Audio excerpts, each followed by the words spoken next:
Salam, hər vaxtınız xeyir olsun. Əvvəla bütün sertifikasiya imtahanına gedən müəllimlərimizə uğurlar arzulayıram. İnşallah istədiyiniz nəticəni əldə eləyərsiniz. Allah hamınıza zehin açıqlığı, güc-qüvvət versin. Deməli, hər il ümumiyyətlə sertifikasiya imtahanlarının ən aktual mövzuları var ki, sırf o mövzulara aid belə bir sınaq təqdim etmək istəyirəm sizə.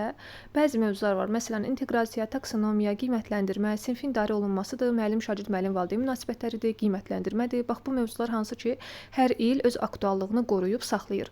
Ona görə də sizə belə bir sınaq tərtib etmişəm və onun izahını vermək istəyirəm. Hansı ki, inşallah sizin, belə deyim də, sertifikasiya imtahanınıza da bu mövzulardan bu cür suallar düşəcək. Əvvəla izaha keçməmişdən qabaq qısa bir məlumat vermək istəyirəm sınaq qrupumuz haqqında ki, kim imtahana kimi sınaq qrupumuzdan yararlanmaq istəyirsə, orada imtahan tipli sınaqlar işləmək istəyirsə, canlı dərslərimizdə vaxtla sınaqlar işləmək istəyirsə, qrupumuza qoşula bilərsiniz, sınaq qrupumuza qoşula bilərsiniz. Əlaqə nömrəsini də qeyd edirəm: 051 861 81 62. 051 861 81 62 nömrəsinə WhatsApp-a yazmaqla ətraflı məlumat əldə edə bilərsiniz. Gəlin baxaq birinci suala. Deyir bizə sual-cavab prosesində şagirdlər bir-birinin sözünü kəsir, bir-birlərinə mane olur və bu da dərsin gedişatının pozulmasına səbəb olur. Bunun qarşısını almaq üçün müəllim sual verəndə prosedurunu sinfə tətbiq edir. Buna baxmayaraq şagirdlər hələ də sual verən zaman nizamsızlığa yol verirlər. Prosedurun işə yaramamasının səbəbi nə ola bilər? Bu, bilirik ki, məlum məsələ sinfin idarə olunması mövzusuna aid bir situasiyadır. Deməli, burada şagirdlər İdarə etməni pozur. Yəni şagirdlər mənfi davranışlar sərgiləyir. Bir-birlərinin sözünü kəsirlər, bir-birlərinə mane olurlar sual-cavab prosesi zamanı və bu da dərsin gedişatına mənfi təsir göstərir. Müəllim deyir, proseduru tətbiq etmək istəyir. Amma deyir, işə yaramır prosedur. Biz də demişdik ki, bir qaydadır bu, yadda saxlayın, qeyd edin. Prosedur əgər işə yaramırsa, müəllim prosedurun həyata keçirilməsində çətinlik çəkirsə, bu zaman ya müəllim uşaqlara proseduru öyrətməyib, ya məşq etdirməyib, ya da möhkəmləndirməyib. Belə bir qaydamız var idi. Prosedur hansı strategiyaya əsaslanır? Öyrət, məşq et və möhkəmləndir strategiyasına əsaslanır. Öyrət, məşq et, möhkəmləndir. Müəllim proseduru uşaqlara öyrətməlidir. Təkcə öyrədib oturmamalıdır. Bir dəfə öyrətməklə uşaq onu davamlı şəkildə yerinə yetirməyəcək. Həm də bunu nə etməlidir? Möhkəmləndirməlidir, məşq etdirməlidir uşaqlara dəfələrlə ki, şagird ona öyrəşsin. Deməli, öyrət, məşq et, möhkəmləndir strategiyası əsaslanır.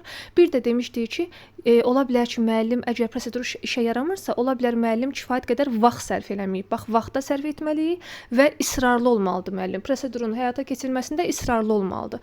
İsrarlı olmasa, bir dəfə, iki dəfə uşağa deyib sonra başını buraxsa, təbii ki, o prosedur işə yaramayacaq. Deməli, öyrət, məşq et, möhkəmləndir strategiyasına əsaslanmalıyıq. Bir də vaxt sərf eləyib israrlı olmalıyıq. Vəssalam, bu 5 dənə xüsusiyyəti yadda saxlasaz kifayətdir. Başqa nə görsəz variantlarda çıxın. İşə yaramırsa, bir dənə bax, bu 5 variantdan biri ola bilər. A-da deyir, akademik ilin əvvəlində müəllim başqalarına diqqətlə qulaq asın, gözləntisini qoymayıb. Burada söhbət gözləntidən getmir. Burada bizim problemimiz prosedurdadır. Gözlənti ən birinci ilin əvvəlində qoyulur. Sonra qayda tərtib olunur, daha sonra prosedur tətbiq olunur. Burada gözlənti ilə bağlı bir şey yoxdur, bir məqam yoxdur. Sadəcə prosedurumuz işə yaramayıb və bunun səbəbi dediyim o 5 xüsusiyyətdən biri olacaq. B-də deyir, müəllim prosedurun nədən ibarət olduğunu öyrətməyib. Baxın, nədir bu? Öyrətməyib. Bu bayaq saydığım 5 xüsusiyyətdən biri. Baxın, öyrət, məşq et, möhkəmləndir strategiyasına dediyi əsaslanmalıdır. Deməli, ola bilər ki, müəllim uşaqlara proseduru qəşəng izah eləməyib, öyrətməyib. Ona görə cavab elə B variantıdır. C-də deyir, müəllim proseduru pozan şagirdləri cəzalandırmır. Xeyr. Baxın, o 5 xüsusiyyətin içərisində cəza var idi. Yox, cəza avtoritar yanaşmadır. C səhvdir. D-də deyir, müəllim məsələyə reaktiv yanaşmayıb. Xeyr, reaktiv yanaşıb, əksinə öyrətməyib uşaqlara. Yəni, reaktiv müəllim kimi idi, hazırlıqsız idi, plansız idi. Əksinə reaktiv yanaşma var burada. Yanaşmayıb deyirsə, bu da səhvdir. Həmçinin üstə gəldə, yenə də bax, 5 xüsusiyyətin içərisində yanaşmalar yoxdur ki, 5 xüsusiyyətin içərisində sadəcə öyrət, məşq et, möhkəmləndir, vaxt sərf elə, bir də israrlı ol. Bax, bu 5 qaydadan başqa nə görsəz çıxın.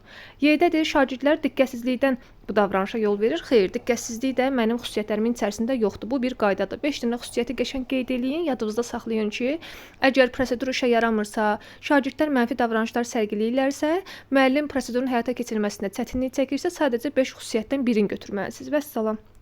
Ona görə də cavab B variantı. 2-yə baxaq.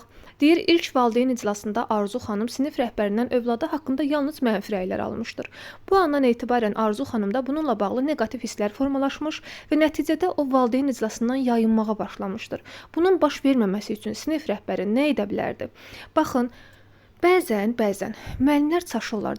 Elə bilirlər ki, ilk valideyn iclası 15 sentyabrdadır. Xeyr, burada bax bizə bildirir ki, ilk valideyn iclasında Arzu xanım sinif rəhbərindən övladı haqqında yalnız mənfi rəylər alıb. Yəni bu dərs bir neçə dönəm gedib. Məsələn, tutaq ki, bir ay gedib, oktyabr ayıdır. Oktyabrın əvvəli və yaxud da ortası müəllim valideynləri yığıb bir araya danışmaq istəyir şagirdlər haqqında, onların irəliləyişləri barədə. Baxın, irəliləyişləri haqqında danışa bilər. Amma biz demişdik ki, yadımıza salaq, müəllim şagirdlərə ancaq mənfi rəy, mənfi xüsusiyyətlərin vurğulamamalıdır, mənfi rəy verməməlidir. Ümumiyyətlə, valideyndə də belədir. Valideynə də ancaq mənfi rəy demək, ancaq şagirdin şikayətlərini vurğulamaq, valideynə xəbərdarlıq etmək yanlışdır. Əvvəl müsbətin vurğulamalıyıq, ondan sonra mənfisini vurğulamalıyıq.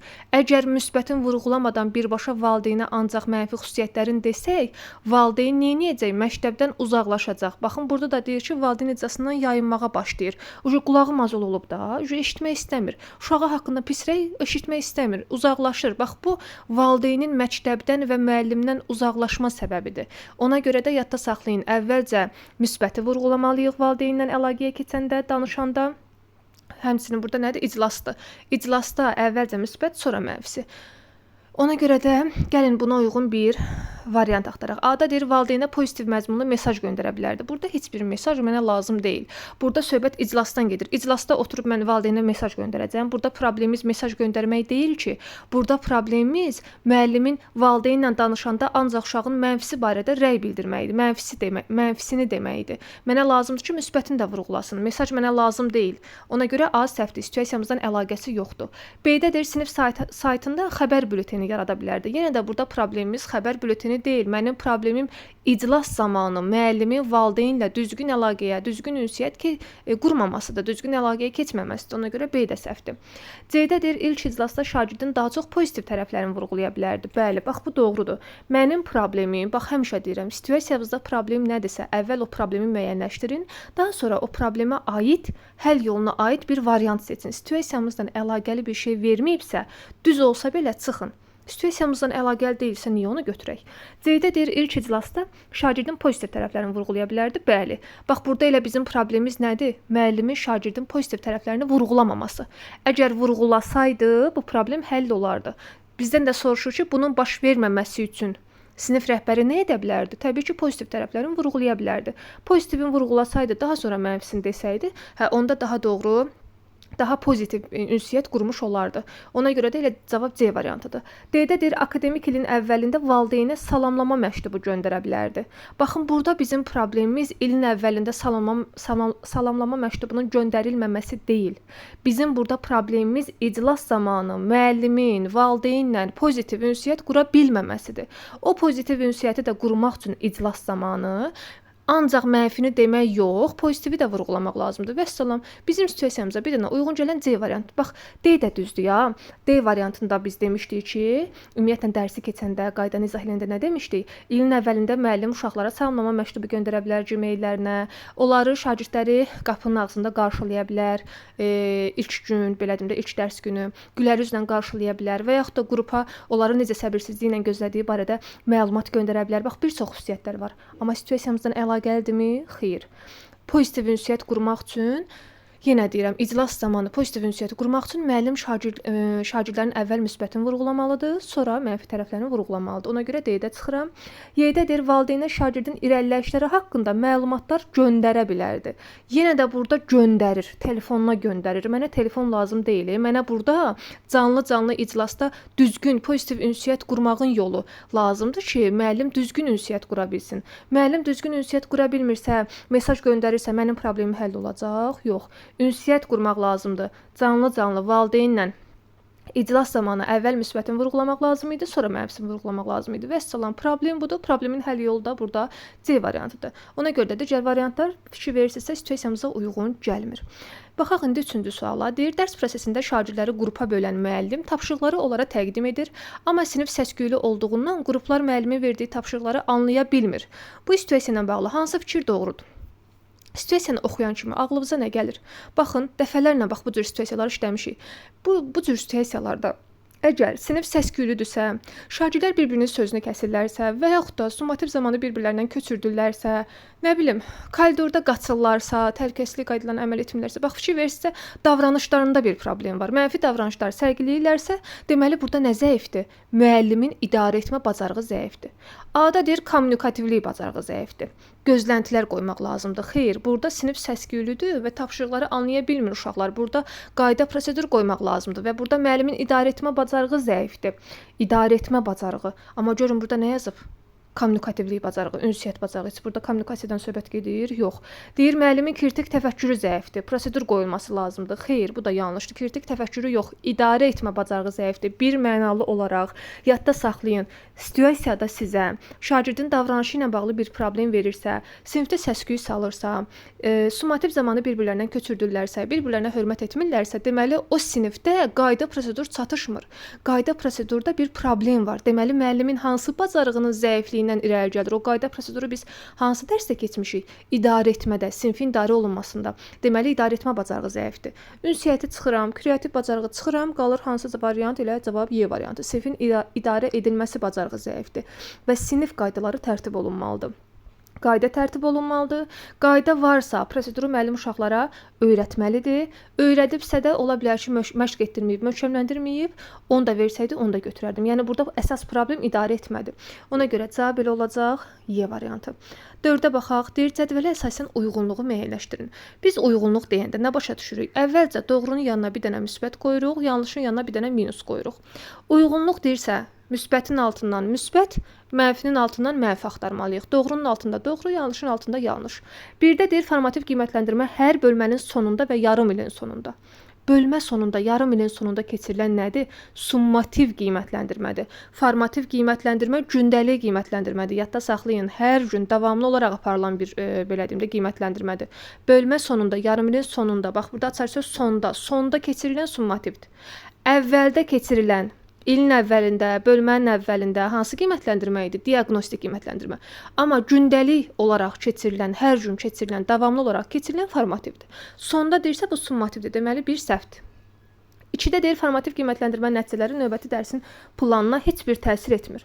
Yaxşı, bəs bu təsir eləmirsə, mən nəyə görə formativ qiymətləndirməni həyata keçirdirəm? Niyə mən uşağın inkişafını izləyirəm? Dünəni ilə bu gün arasında müqayisə aparıram. Uşaqda hansı inkişaf var, nəyi bilir, nəyi bilmir? Bəs elə formativin də məğzi budur da. Biz nəyə görə uşaqları davamlı olaraq hər gün qiymətləndiririk? Nəyə görə onların səhvinə düzünə baxırıq, rəy veririk, onları istiqamətləndirik? İnkişaf elətdirmək üçün və uşaqların o belə deyim də boşluqlarını çatışmayan cəhətlərini aradan qaldırmağa çalışmaq üçün. Yəni bu təbii ki, bizim planımıza, gələcək planımıza təsir eləyir. Mən bu gün baxıram ki, məsələn, uşaqların əməkdaşlıq bacarığı zəifdir. Sabahsı gün mən planımı quranda, dərs planımı quranda çalışıram ki, uşaqlarda o bacarıqları inkişaf elətdirim. Fikir verin, formativ qiymətləndirmənin nəticələrinə baxdım, şagirdlərin çatışmayan cəhətlərini gördüm. Sabahsı günün planını quranda o xüsusiyyətlərdə nəzərə aldım. Deməli, plana təsir eləyir. Elə uşağın inkişafını izləmək üçündür də, uşağı hədəfə çatdırmaq üçündür formativ qiymətləndirmə. Deməli, biz planımızı da ona əsasən, uşaqların xüsusiyyətlərinə əsasən, bilik bacarığına əsasən düzgün qurmalıyıq ki, inkişaf elətdirə bilək. Ona görə 2 düzdür. Yox, daha doğrusu səhvdir. Çünki təsir etmir deyir. 2 səhvdir. 3-də deyir, formativ qiymətləndirmə üçün rubriklərdən istifadə müsbət nəticə vermir. Müsbət nəticə vermirsə, bəs niyə biz rubriklərdən istifadə edirik? Əksinə, rubriklərdən istifadə müsbət nəticə verir. Şu rubrik nə idi? Rubrik qiymətləndirmə şkalası idi, formativdə istifadə olunurdu. 3 əsas hissəsi var idi. Nə idi? Meyar, keyfiyyət səviyyəsinin təsviri. Uşaqları o səviyyələr üzrə ətraflı fəaliyyətlərini qəşəng ətraflı şəkildə təsvir eləyirdi, qiymətləndirirdi. Təbii ki, bu uşağı inkişaf elətdirəcək, bu da inkişaf elətdirəcək, bu da uşağa müsbət təsir göstərəcək. Ona görə 3 səhvdir. Müsbət nəticə vermir deyirsə səhvdir. uşağı inkişaf elətdirən bir şey niyə müsbət nəticə verməsin? Ona görə 3 yanlışdır. 4-də deyir, formativ qiymətləndirmə zamanı şagirdi həvəsləndirmək üçün cəmiyyətlə qiymət qoyulur. Biz demişdik ki, yeganə qiymətləndirmədir ki, hansı summativ qiymətləndirmə cəmiyyətlə ifadə olunur. Yəni qiymət ancaq summativdə olur, kiçik, böyük summativdə. Formativdə nələrdən istifadə edirik? Meyarlardan.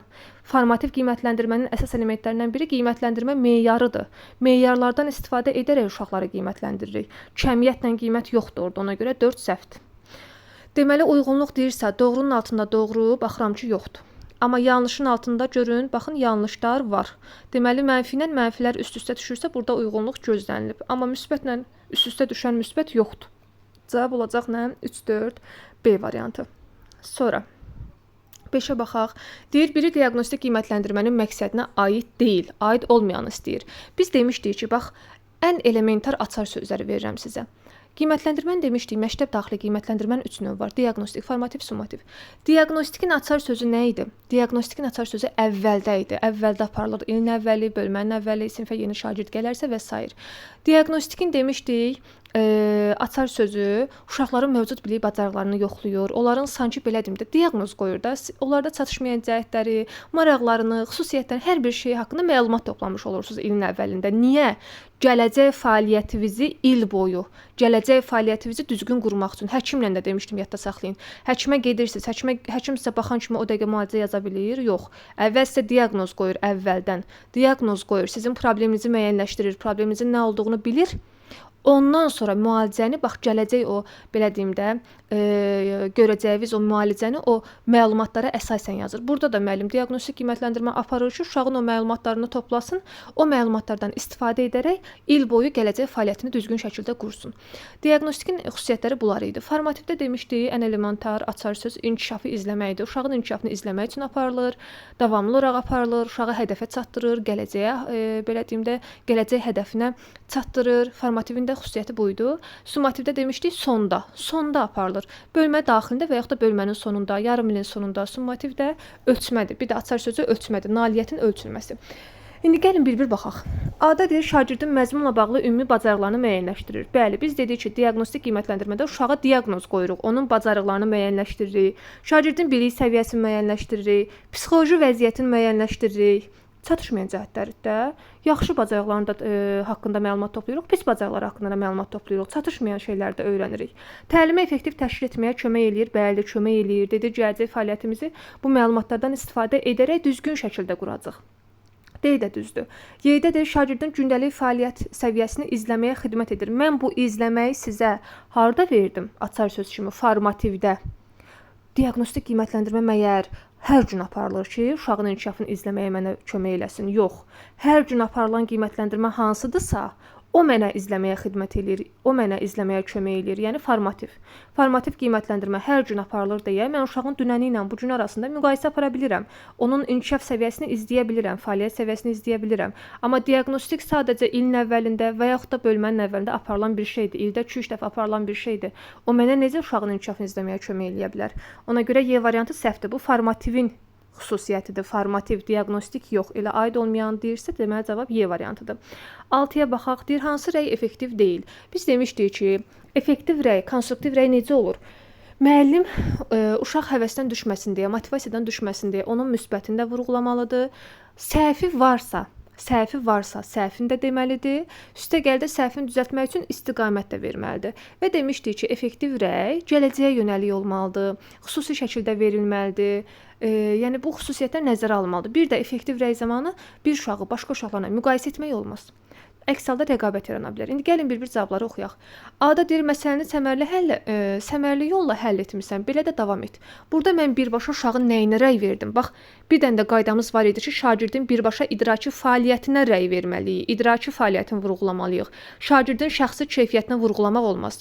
Afərin, ən zəkalısı sənsən, andan gəlmə bacarıqlı sənsən demək olmaz. Bu emosional rəydir və yanlış rəydir. Uşaqda arxancılıq yaradır, uşaq səhv eləməkdən qorxur. İndi gəlin bir-bir baxaq. A-da deyir, səmərəli yolla həll etmisən. Bax, burada birbaşa idraki fəaliyyətini vurğulayıram da. Hansı yolla, necə həll etməsi barədə mən ona rəy verirəm. Səmərəli yolla həll etmisən. Deməli, uşağın burada tənqidi təfəkkürü yaxşıdır. Birbaşa idraki fəaliyyətini vurğuladım. Belə də davam et.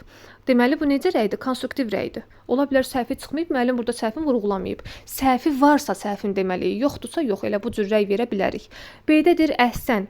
Əsərin ideyasını düzgün müəyyənləşdirmisən, bax idraki fəaliyyətinə rəy verib, yazıçının mövqeyini dəyərləndirərkən faktlardan yerində istifadə etmisən. Burada da uşağın idraki fəaliyyətini yerində vurğulayıb ki, düzgün dəyərləndirmisən. Yenə də burada tənqidi təfəkkürün yaxşı olmağını vurğulayır. Birbaşa idraki fəaliyyətini vurğulayır. Emosional rəy vermir. Üstəgəldə səhvi yoxdursa səhvini də deməyib. Ola bilər ki, uşaq hamısını düz yazıb, səhvini deməyib. Ona görə B düzdür.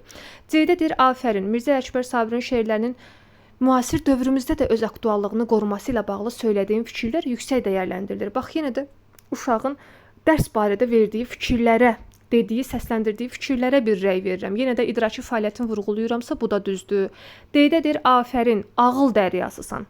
Hər zaman bütün tapşırıqları düzgün yerinə yetirirsən. Bax, burada nə var? Ağıl dəryasısan sözü var. Ağıl dəryasısan deyirsə, deməli, müəllim burada nəyinə rəy verir uşağın? Şəxsi keyfiyyətinə. Şəxsi keyfiyyəti vurğulamaq olmaz. Ən zəkalısı sənsən, ən ağıllısı sənsən, andan gəlmə bacarıqlısan, istedadlısan demək olmaz.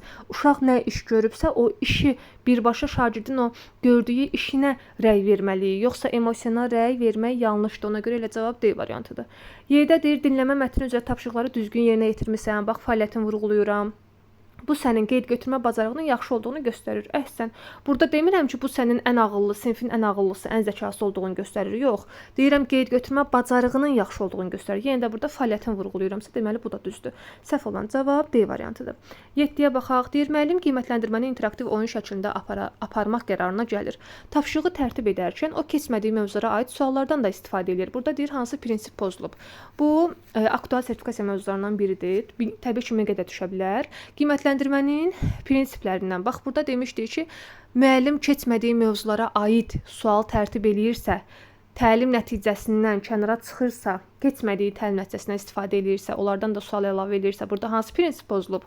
Mövzuya uyğunluq. Bax, mövzuya uyğun olmayan suallar tərtib olunubsa, deməli burada uyğunluq prinsipi pozulub. Açar sözü ilə uyğunluqdur. Etibarlıq prinsipi nə vaxt götürərdik? Etibarlığı o vaxt götürərik ki, uşaqların nəticələri arasında oxşarlıqdan danışsa. Etibarlıdırsa, nəticələri arasında maksimum oxşarlıq olacaq. Amma etibarsız sayılacaq, etibarlıq prinsipi pozulacaqsa, nəticələr arasında oxşarlıq olmayacaq. O vaxt götürərik. Amma uyğunluqda demişdik ki, mövzuya uyğun olmalıdır tərtib olunan suallar ilə. Açar sözü mövzuya uyğun idi. Burada da mövzudan müəllim kənar suallar salıbsa, deməli uyğunluq pozulub. Ona görə cavab elə A variantıdır. 8-ə baxaq. Deyir, müəllim şagirdlərə mətn verir və təsvir olunan hadisələri proqnozlaşdırmağı tapşırır. Baxın, burada bir çoxunuz yanlışa yol vermisiniz. Burada cavab sadəcə anlamaq mərhələsidir. Niyə? Proqnozlaşdırmaq deyəndə bir çoxunuzun ağlına proqnozlaşdırma iş üsulu gəlir. Burada müəllim proqnozlaşdırma iş üsulundan istifadə eləməyib ki, görün bu proqnozlaşdırma necə bir proqnozdur? Uşaq burada necə proqnoz verir? Öz fikrini mi deyir, nəsə bir yenilik mi əlavə eləyir? Baxın, burada sadəcə nə var? Deyir, təsvir olunan hadisələri, yəni burada uşağa hazır hadisələr verilib, mətn verilib, hazır faktlardır bunlar. Əgər sən o faktları, sənə verilən hadisələri, sənə verilən mətni başa düşmüsənsə, anlamısansa, proqnozlaşdıra bilərsən. Burada bilirsiniz nə mənadadır? Şərh elə. Bu hadisələri şərh elə. Bu hadisələri mənə izah elə, şərh elə. Görüm nə baş verir burada. Uşaq sadəcə faktə əsasən fikir bildirir. Hadisələri proqnozlaşdırır. Başa düşübsə şərh eləyəcək, başa düşməyibsə yox. Nə vaxt bəs yaratmaq olardı? Nə vaxt yaratmaq olardı? Əgər müəllim proqnozlaşdırma iş üsulundan istifadə etsəydi, necə aparılırdı o iş üsulu? Demişdik ki, müəllim hər hansı bir mətni və yaxud da hekayəni oxuyur, sonra yarımçıq saxlayır. Sonra uşaqlara üz tutur, deyir, ay uşaqlar, bu mətnin ardını siz tamamlayın. Bax, mətnin elə bil digər yarısını şagird yaradır. Hazır faktdan istifadə eləməyib ki, yox.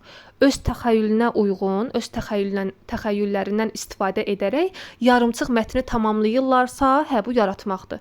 Amma mən uşağa hazır fakt vermişəm, hazır mətnin hamısını vermişəm, hadisələri vermişəm, yarımçıq saxlamamışam ki, demirəm ki, ardın sən yaz. sən yarat. Yox. Hazır hər şeyi vermişəm əlinə. Deyirəm bu mətni proqnozlaşdır. Yəni şərh elə. Burada söhbət nədən gedir? Uşaq başa düşübsə, anlayıbsa, proqnozlaşdıracaq, şərh eləyəcək, izah eləyəcək, nədən bəhs olunduğunu deyəcək. Amma anlamayıbsa yox. Ona görə də bax bu cür nüanslara diqqətlə yanaşın. Proqnozlaşdırma iş üsulu başqa. O iş üsulu olsaydı, müəllim burada heç tam mətn verməzdi, hadisələrin hamısını verməzdi, yarımçıq bir mətn verərdi ki, ardını uşaqlar tamamlasın. Hə, o zaman yaratmaq götürərdim. Amma burada hazır bir mətn verilib, təsvir olunan hadisələrin hamısını verirəm, deyirəm proqnozlaşdır, şərh elə. Bu işi anlamaq mərhələsidir. Ona görə cavab olacaq Y variantı. 9-a baxaq. Deyir, məktəbin həyətində dairəvi gül bağı salınmalıdır. Dairənin ölçüləri verilir və şagirdlər biologiya müəlliminin verdiyi məlumat əsasında neçə gül tincinin əkiləcəyini müəyyənləşdirirlər. Keçən il qəbul imtahanına belə bir sual düşmüşdü. Necə? Orada deyirdi ki, bir çoxunuz işləmişsiniz onu. Məktəbin damında trapesiya formasında günəş paneli quraşdırılmalıdır. Bax, belə bir sual idi. Məktəbin damında günəş paneli quraşdırılmalıdır. Şagirdlər, müəllim uşaqlara trapesiyanın ölçülərini verirdi və uşaqlara tapşırırdı ki, bu ölçülərə əsasən orada neçə günəş panelinin quraşdırılacağını hesabla, müəyyənləşdir. Əgər orada necə izah eləmişdim? Əgər uşağı məktəb damına çıxartsaydı, uşaq gedib məktəbin damında ölçüləri özü götürsəydi, sinifdən kənara çıxıb həyatda tətbiq eləsəydi, dama çıxsaydı, olardı fənn üstü. Bax, burada da məktəbin həyətində deyir, dairəvi gül bağı salınmalıdır. Bu sadəcə bir situasiyadır. Burada bu situasiyada müəllim uşaqları gül bağına göndərmir. Əgər uşaqlar getsəydi gül bağına, orada özləri hesablasaydı ölçüləri, özləri neçə gül tincinin əkiləcəyini müəyyənləşdirsəydi, gül bağında getsəydi, sinifdən kənara çıxsaydı, məktəbin həyətinə getsəydi, olardı fənn üstü. Amma mən sinifdəyəm, elə sinifdəcə oturduğum yerdə uşaqlara bir situasiya verirəm, deyirəm ki, ay uşaqlar, məktəbimizin həyətində dairəvi gül bağı salınmalıdır. Dairənin ölçüləri filan qədərdir.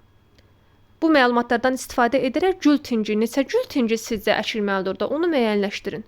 Mən sadəcə burada uşaqlara sinif daxilində ölçü vermişəm ki, bunu müəyyənləşdir. Demirəm ki, get məktəbin həyətinə, gül bağına, dairənin ölçülərini hesabla. Uşağı göndərsəydim, həyatda gedib tətbiq eləsəydilər, o bir söz var, dağa daşa dırmaşsaydı, sinifdən kənara çıxsaydı, fənn üstü olardı. Amma uşaqlar oturduğu yerdə mən verdiyim ölçülərdən istifadə edib hesablama aparırsa, orada hansı fənn üstündən danışmaq olar? Ona görə fənn üstü çıxır. Bax, bir çoxunuz burada səhv eləmisiniz, fənn üstü götürmüsünüz, fənn üstü sizi çaşdırıb. Niyə çaşdırır? Axı biz demişik, gedib uşaq həyata tətbiq eləmirsə, fənn üstü götürə bilmərik. Burada da tətbiq yoxdur. Tətbiq eləmirsə, fənn üstü də yoxdur. Yəni, sinifdən kənara çıxmırsa fənn üstü yoxdur. Burada sadəcə nə var? Burada fənn daxili də yoxdur. Çünki fənn daxili götürməyimiz üçün ya üfüqi olmalıdır, məzmun xəttlər arasında əlaqə olmalıdır, ya da şaqili olmalıdır. Yəni, keçmiş siniflərə istinad olunmalıdır. Fənn daxili də görmürəm, fənlər arası amma var. Niyə? Çünki burada dairə ölçüləri verilirsə, dairə ölçüləri harda verilir? Harda uşaqlara öyrədilir? Dairədən söhbət gedirsə, ölçülərindən söhbət gedirsə, riyaziyyat fənnidir. Üstəgəldə biologiyadan söhbət gedir də burada. Gül tincindən söhbət gedir, gül bağından söhbət gedir. Biologiya dərsidir. Biologiya fənlər arasında əlaqə nə olacaq? Təbii ki, fənlər arası inteqrasiya. Riyaziyyat və biologiya arasında inteqrasiyadır burada. Yalnız fənlər arası. Cavab B variantı. Sonra 10-cu suala baxaq. Deyir, effektiv müəllim-valideyn münasibətlərinə aid olmayanı müəyyənləşdirin. Biz demişdik ki, effektiv müəllim-valideyn, müəllim-şagird münasibətləri zamanı müəllim pozitiv münasibət qurmalıdır, pozitiv abu-hava yaratmalıdır, pozitiv ünsiyyət qurmalıdır. Amma demişdik, bir qaydamız var. Müəllim-şagirdin dostu deyil. Bax, dostluq münasibəti birbaşa, yəni dost olmaq olmaz, yanlışdır. Amma səmimi münasibət olar, pozitiv münasibət, pozitiv abu-hava olar. Üstəgəldə bəzi xüsusiyyətlər də vermişdim sizə. İndi bir-bir oxuduqca deyəcəm. A-da deyir, ilk ünsiyyətin pozitiv olmasına çalışmaq. Bəli, demişdik ki, ünsiyyət ümumiyyətən pozitiv olmalıdır. Pozitiv deyirsə, deməli A düzdür, aiddir. B-də deyir, tədris ili başlamadan öncə valideynlərlə əlaqə yaratmaq. Bəli, demişdik, ilin əvvəlində salamlama məktubu göndərə bilər, Gmail-lərinə göndərə bilər. Qruplarda uşaqların necə səbirsizliklə gözlədiyini deyə bilər. Bax, bu cür addımlar ata bilər müəllim. Niyə?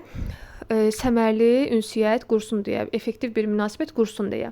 C-də deyir, valideynləri dərs prosesini izləməyə dəvət etmək. Bəli, bu da tamamilə doğrudur. Valideynin əməkdaşlıq eləyir, onu da məktəbin müəyyən işlərinə cəlb eləyir. Bu da düzdür. D-də deyir, valideynlə övladının nöqsanları ilə bağlı dərhal məlumatlar vermək. Dəfələrlə vurğulamışam, dəfələrlə. Qulağınızda ümid edirəm ki, sırğa olub. Valideynlə ünsiyyət quranda övladı haqqında şikayət bildirmək, nöqsan bildirmək, mənfi xüsusiyyətlərin vurğulamaq, valideynə xəbərdarlıq etmək, birbaşa sizə bu xüsusiyyətləri verirsə, deyin səhvdir. Çünki bax bayaqki situasiyamıza bənzəyir. Valideynə birbaşa uşağın nöqsanlarını deyəndə, bax təsəvvür edin ki, yığırsınız, hər dəfə valideynə uşağın nöqsanlarını deyirsiniz, uşaq haqqında şikayət bildirirsiniz. O valideyn artıq bir neçə dəfədən sonra, 2-3 dəfədən sonra sizin zənginizi açmayacaq. Sizə cavab verməyəcək, məktəbdən uzaqlaşacaq, artıq onun qulağı mazıl olacaq, o bir sözümüz var ya, qulağı mazıl olur pis söz eşitməkdən. Ona görə də nöqsanları ilə bağlı məlumat vermək yanlışdır. Desəydi ki, övladının irəliləyişi barədə məlumat vermək düz olardı. İrəliləyişin içərisində həm müsbətini vurğulayacaq, həm də mənfisini vurğulayacaq. İndi ola bilər də uşağın nöqsanı var, mənfisi var. Demirəm ki, nöqsanın deməsin, desin. Amma bizim bir qaydamız var. Əvvəl müsbətini vurğulasın, sonra nöqsanın desin, sonra mənfisini vurğulasın. Əks halda valideyn uzaqlaşacaq. Məktəbdən də, valideyndən də. Ona görə də cavab elə D variantıdır. Nöqsan demək, şikayət bildirmək yanlışdır. Ancaq mənfi tərəflərini vurğulamaq uşağın yanlışdır. Xəbərdarlıq göndərmək yanlışdır. Yadda saxlayın. Müəllim şagirdin irəliləyişi barədə valideynə məlumat verməlidir. Belə desəydi düz olardı. Y-dədir, valideyn əməkdaşlıqda israrlı və təkidli mövqedə olmaq. Bəli, bir çoxunuz burada israrlı, təkidli sözü sizi çaşdırıb. Niyə çaşdırır? Belə bir qaydamız var idi ki, müəllim valideynlə əlaqə qura bilmirsə, əlaqə yarada bilmirsə, valideynlə ünsiyyət qura bilmirsə, onu tapa bilmirsə, bu zaman 3 xüsusiyyətə əməl etməli idi demişdik. Hansı xüsusiyyətlər idi? Bir, təşəbbüs göstərməlidir, səy göstərməlidir onu axtarmağa, empatiya qurmalıdır, yəni qarşı tərəfi başa düşməlidir. Başa düşməlidir ki, valideyn ola bilsin ki, başı qarışıb, səhərdən axşama qədər işlədir. Ola bilər də insanıq. Empatiya qurmalıdır, anlayış göstərməlidir. Bir də demişdik, israrlı olmalıdır. İsrarlı, təkidli olmalıdır. Yəni bir dəfə, 2 dəfə axtardım, tapa bilmirəm, başımı buraxım, özü canı çıxar, gəlib məni axtarar. Belə demək olmaz. İsrarlı olmalıdır, təkidli olmalıdır axtaranda. Ona görə də bax bu cəhətdən belə deyim də, bu xüsusiyyəti nəzərə alaraq belə bir xüsusiyyət bizə veriblər ki, valideynlə əməkdaşlıqda israrlı mövqedə olmaq. Ola bilər ki, müəllim valideynlə ünsiyyət qura bilmir, əməkdaşlıq edə bilmir. Bu zaman təbii ki, israrlı olmalıdır. Bir dəfə axtarıb sonra oturmamalıdır. Gözləməməlidir ki, valideyn onu tapsın. Yox, israrlı, təkidli olmalıdır ki, ondan əlaqəyə keçə bilsin, ünsiyyət qura bilsin. Ona görə Y variantı da doğrudur. Bax, kim ki dərsdə iştirak eləyib və yaxud da heç iştirak eləməsə belə kim ki o atdığım açar sözləri öyrənib, bütün bu sualların öhdəsindən asanlıqla gələ biləcək. Bax, fikir verirsinizsə, bütün cümlələrdə, bütün suallarda sizə açar sözlər verir. Elə imtahanlarda da elə, heç bu sınaqlar, hazırladığım sınaqlar qalsın bir qırağa. Elə imtahanlarda da elədir. Dəfələrlə şahidi olmusunuz ki, elə imtahan suallarında da sizə açıq-aşkar açar söz verir. O açar sözləri öyrənsəz, inşallah öhdəsindən asanlıqla gələ biləcəksiniz. Hamınıza uğurlar arzulayıram. Ümid edirəm bütün suallar aydın oldu. Nə qaranlıq qalsa yenə də soruşarsınız. Sağ olun, hələlik görüşərik inşallah.